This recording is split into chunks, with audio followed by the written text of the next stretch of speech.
Em relação à energia de rede, a menor solubilidade do primeiro composto é explicada pelo fato de ele apresentar maior. Então, o cara vai falar em energia de rede, o cara vai falar em energia reticular, meu irmão. O cara vai falar em energia de solvatação, hidratação. Questão aprofundada, bacana, que pega um pouquinho da física e que eu acho que você vai curtir pra caraca.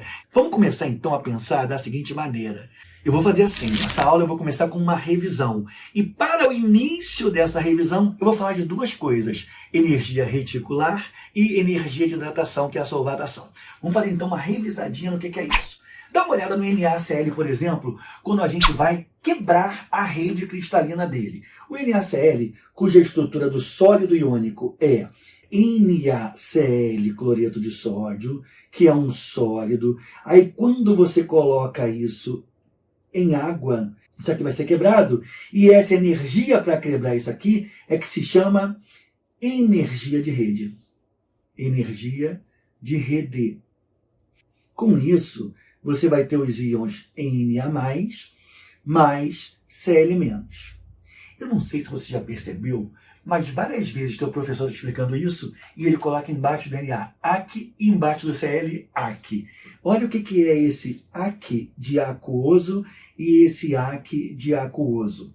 Uma vez quebrada a ligação, o retículo cristalino do Na e do Cl, eles ficam soltos, dispersos na forma de íon. Só que precisa haver um equilíbrio de cargas nisso aí. E esse equilíbrio de cargas é dado pela água. O íon sódio, o cátion Na1+, ele fica disperso na solução. E o ânion cloreto também fica disperso na solução, 1-. As moléculas de água, então, se aproximam desse cara para estabilizar essa carga. Só que você não pode esquecer que a água é um dipolo intenso. É por isso que ela faz ponte de hidrogênio, não é verdade? Então, com isso, a água se aproxima assim, ó. Uma molécula de água chega aqui perto desse cátion sódio, só que ela chega com o oxigênio, que é o polo negativo do teu dipolo. Aqui está o oxigênio, que é o polo negativo, e aqui o hidrogênio. Outra molécula de água se aproxima do sódio, e o sódio, então, ele fica todo cercado por moléculas de água. Lembrando que o oxigênio faz o polo negativo, e é essa interação entre oxigênio e sódio que estabiliza a carga do íon em solução. Esse processo ele é chamado de energia de hidratação ou solvatação, que é muito maneiro. E isso estabiliza o sódio. Já no cloro vai acontecer a mesma coisa. As moléculas de água vão se aproximar. Só que agora, como o cloro é negativo, o íon é o cloreto, quem vai se aproximar do cloro são os átomos de hidrogênio da água. Hidrogênio, oxigênio, hidrogênio. Lembrando para você novamente que o hidrogênio é o polo positivo do dipolo água.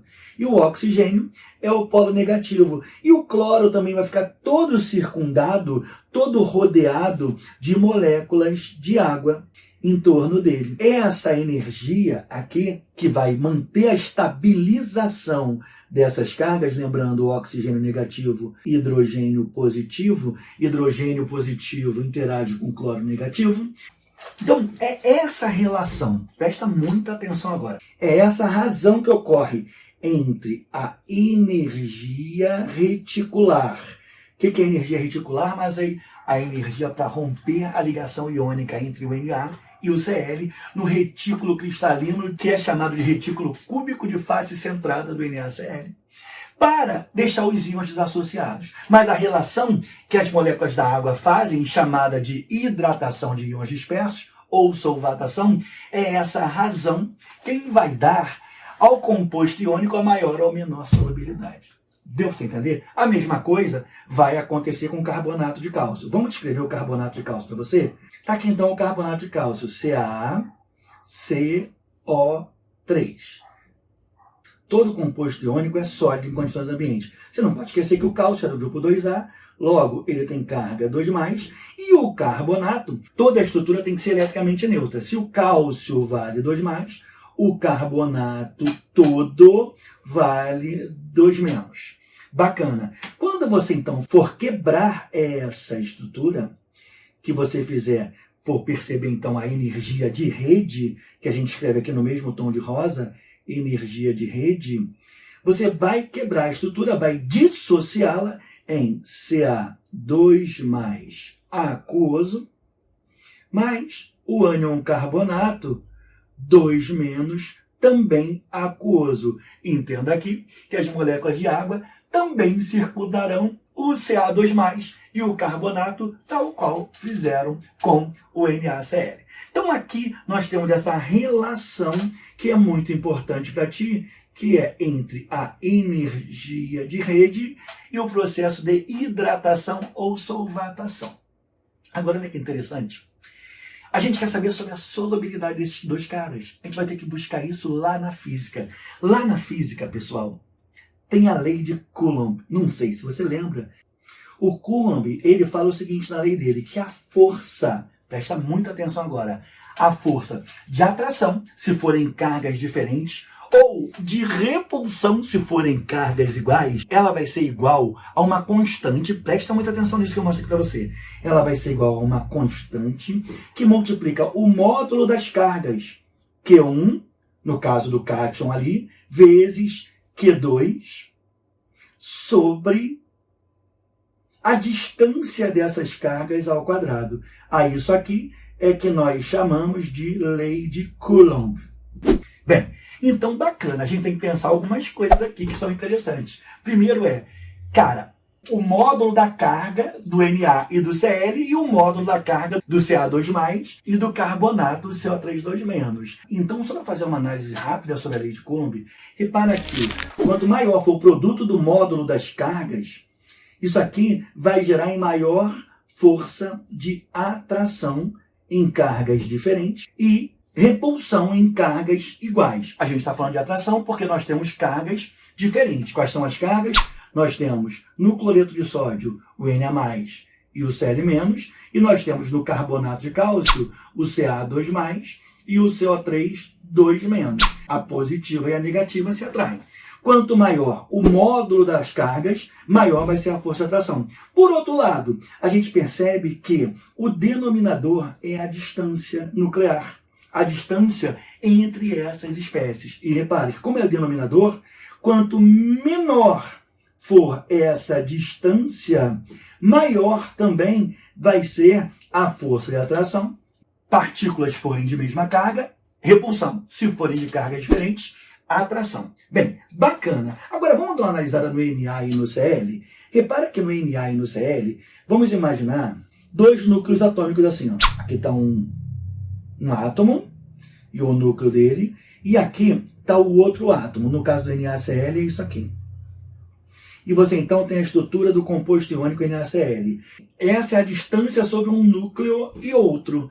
Agora repara uma coisa interessante. Eu vou pegar agora esse CaCO3, vou botar aqui para baixo, só para a gente falar um pouquinho do módulo das cargas, que é interessante. Repara que o sódio tem carga 1+ e carga 1.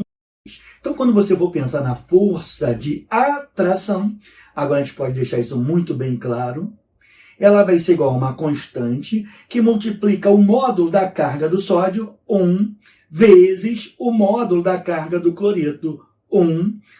E falando-se apenas do módulo da carga, nós teremos o produto 1. Já quando você fala no Ca2+, CO3-2-, repara que a força de atração ela vai ser em muito dependente do quê? Do módulo da carga do cálcio, que é 2, vezes o módulo da carga do ânion, que é 2, segundo a lei de Coulomb. E isso aqui vai dar o número 4. Ou seja, o módulo da carga no CaCO3 é maior. Se é maior, tem maior força de atração. Se tem maior força de atração, mais difícil de você separar. Porque aí a gente tem que pensar na energia reticular. E repara que é exatamente sobre essa energia que ele quer discutir. Olha no texto. Em relação à energia de rede, a menor solubilidade se dá por quê? Porque justamente quando a gente olha nas cargas, segundo a lei de Coulomb, para o Ca2+, a gente tem uma Soma dos modos das cargas de cátion e ânion maiores. Essa é a resposta. Vamos analisar as alternativas agora, depois que a gente fez esse aprofundamento. Se liga no que ele fala. Letra A. Atração entre seus íons. Exatamente essa é a resposta. Por quê? Porque como os íons Ca2+, e CO3 apresenta maior relação entre a carga do cátion e do ânion, e isso, segundo a lei de Coulomb, faz uma maior força de atração. Se tem maior força de atração, mais difícil para quebrar. E aí a água não vai conseguir balancear tanta coisa porque não vai ter tanto íon em solução. Resposta, letra A. Mas você está no canal Química com Arte. E no Química com Arte a gente tem que discutir tudo, todos os outros itens. Vamos para a letra B, vamos lá. Se liga só. Letra B, densidade do sólido iônico. Gente, olha só, é muito importante saber o seguinte. A densidade é uma coisa que é muito importante nas substâncias. E a gente precisa lembrar que densidade é a relação entre a massa e o volume. Só que a questão não forneceu dados sobre volume, sobre massa, de forma que a gente não tem nem parâmetro para pensar na densidade das espécies. E tem um outro detalhe, a densidade não tem nada a ver com a solubilidade. Ele coloca isso que as pessoas pensam que água e óleo formam duas camadas, tá ligado, né? Óleo em cima, água embaixo, o pessoal pensa que é por causa da densidade que eles não se solubilizam, mas não é. O que solubiliza uma estrutura na outra é módulo de carga, é dipolo induzido, dipolo permanente, são as forças que ocorrem entre as partículas, entre as entidades. E essa afirmativa aqui então é falsa, nada a ver com a matéria. Energia de ionização do cálcio. O cara foi lá na raiz da tabela periódica para pegar isso para você. A definição de energia de ionização pela IUPAC é a energia necessária para retirar um elétron de um átomo isolado no estado gasoso. Isolado. Não tem nada a ver com a substância NaCl. Seria o Na isolado, o Cl isolado. Se outras substâncias assim estivessem, seria energia para nós tirarmos elétrons dele. E eu te falaria que a do cálcio, inclusive, é bastante baixa, porque o cálcio deseja doar elétron. Ele é dos alcalinos terrosos, não é isso? Então ele já tem 2 elétrons na camada de valência e quer doar. Isso seria baixo. Isso aqui faz a afirmativa ser falsa, não tem nada a ver com energia reticular. Falsa. Letra D. Eletronegatividade dos átomos. Olha, aqui é interessante, porque quando você olha, a eletronegatividade, se fosse assim, do cloro é maior do que a do carbono do carbonato. Mas não tem nada a ver a eletronegatividade com isso. A eletronegatividade é uma atração que tem, mas o que vai gerar a energia reticular, a energia que você vai ter que quebrar, é o produto modular da carga das espécies cátion e ânion proposta pela lei de Coulomb. Falsa. Letra E. Polarizabilidade do íon carbonato. Cara, mas o que é polarizabilidade?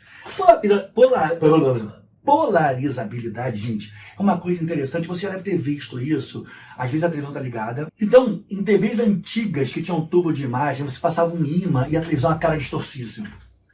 Se eu conseguir uma imagem, eu vou até subir na edição do vídeo para você ver. Isso aí era uma polarização do tubo de imagem. Polarizabilidade é a capacidade que você tem de deformar a nuvem eletrônica de uma espécie. Ou seja, você como se desfocasse, se puxasse para um lado e para o outro, aquele fantasminha do átomo. Só que isso não tem nada a ver com a atração entre eles, entre o cátion e o ânion. E outra coisa, não é só do carbonato, como ele falou na letra E. Então isso aqui também faz esse item ser falso. Resposta da questão, letra A.